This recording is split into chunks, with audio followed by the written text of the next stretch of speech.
랜드로버에서 1948년부터 선보인 다용도 4륜구동 자동차 디펜더, 한국 출시 및 가격에 대한 소식이 있어 신형 디펜더에 대해 다뤄봤습니다. 현대적인 모습으로 돌아온 신형 디펜더와 이전 오리지널 디펜더의 특징 5가지 지금 시작하겠습니다.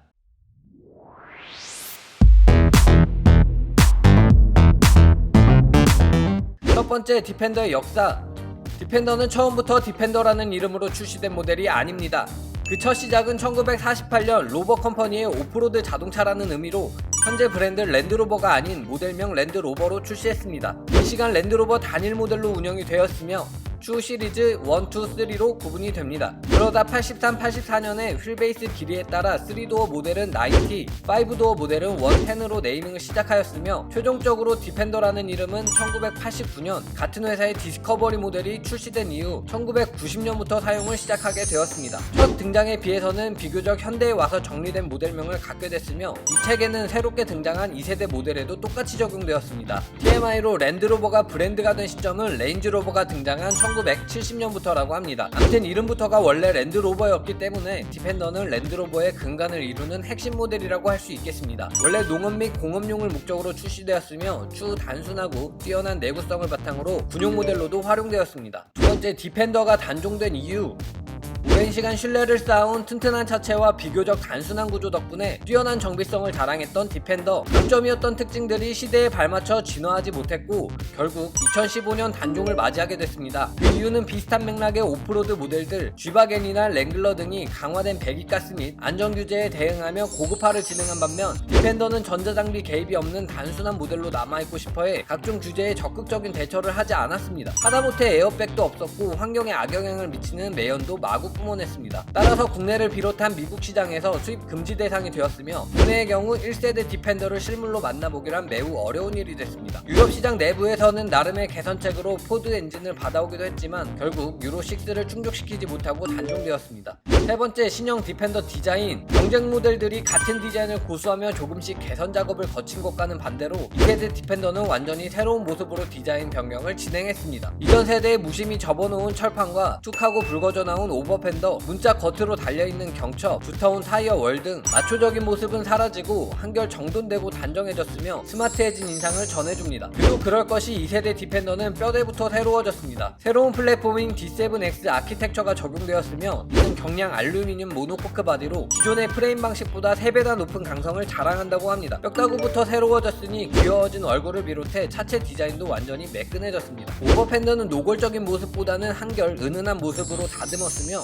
뒷모습은 칼로 잘라놓은 듯 매끈하게 툭 떨어지는 모습에서 이전 세대의 분위기를 담아냈습니다. 주목할 만한 부분은 트렁크에 달린 교체용 휠 타이어인데 요새 자동차들에서는 보기 힘든 부분입니다. 현대사회 일반 도로에서는 펑크날 일도 잘 없을 뿐더러 펑크가 나더라도 보험 서비스가 잘 되어있고 교체 타이어 대신 펑처킷이 들어있거나 더 나아가 럼플렛 타이어를 장착한 자동차도 많습니다. 그렇다 보니 교체용 타이어가 달려있는 것만으로도 사문과 느낌이 물씬 나며 본격적인 분위기를 자아내죠. 다만 신형 디펜더 디자인에 대해 조금 아쉬워하는 사람들도 있는데요. 현행 디자인이 싫은 건 아니지만 이 디자인이 적용되었어야 할 대상은 바로 디스커버리라는 것이죠. 아무래도 구형과 신형의 갭이 너무 큰데다 랜드로버 제품군이 고급화 전략에 따라 한층 더 프리미엄 감성을 적용하고 있고 과거 사막을 달리던 디스커버리는 도심 속이 잘 어울리는 디자인으로 진화했기 때문이죠. 그래서 랜드로버의 오랜 팬들은 이전 세대들이 쌓아온 SUV 명가의 정체성을 고스란히 유지해줬으면 하는 마음에 아쉬운 소리를 하는 것이고요. 여러분이 보시기엔 어떤가요? 상단 링크에서 여러분의 의견을 들려주세요.